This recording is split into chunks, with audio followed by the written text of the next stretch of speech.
Borderlands 1, we concentrated a little more on the desert environment. You know, you had that arid browns, and we wanted to introduce some new areas for the players to explore.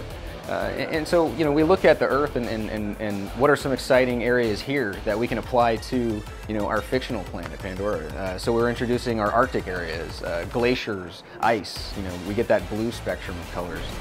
We also are introducing our grasslands areas, taking some Scottish Highland influence, some Icelandic influence, getting those green spectrums of colors, you know, that certain rock formations that you'll get in those kind of areas.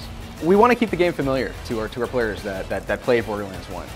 You know, so we're bringing back the skags, but we expand on those. You know, we've got fire skags that might have pups running around them. They'll pull those pups in and send off kind of a signal for them to turn into fire skags themselves. We've got the entire robot class. We've got battle bots, you know, that are attacking you. We have the surveyors that are healing these battle bots, and then we also have constructors that are giving, you know, or creating new enemies on the field while you play. And you kind of have to decide, you know, how are you going to deal with that situation? You know, do you destroy the robot that all these are coming from? Do you destroy the healer? Do you destroy the guy that's attacking you? We've also got some interesting creatures like the Varkids, the little bug guys that are crawling around. You know, if you don't kill them, they'll go over, and we call it podding, where they'll basically go from their larval form, they'll pod up to their adult form.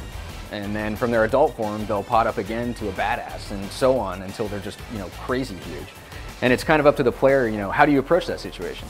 Do you kill them in their larval form and get kind of, you know, your common kind of loot? Or do you let them grow into the more powerful creatures and kind of go for more of your rare and epic drops that might come out of this? Hyperion, our main kind of antagonist manufacturer, has its own army, you know? And from that army, we developed a bunch of different robots based off of our old Hyperion robot, Claptrap. So we look at Claptrap, we look at you know, his design, the colors that he's you know, in his stripe, taking all those main design elements and applying those to new forms and new shapes. We've built all these new environments, and now we have to fill up the environments with new creatures. You know, one of our creatures that kind of came from the grasslands areas was our Thresher. The guys that go invisible, you know, and then run around, and you can kind of see them. They have kind of a predator look to them, and you know, and that was developed and influenced by the new environments that we've created.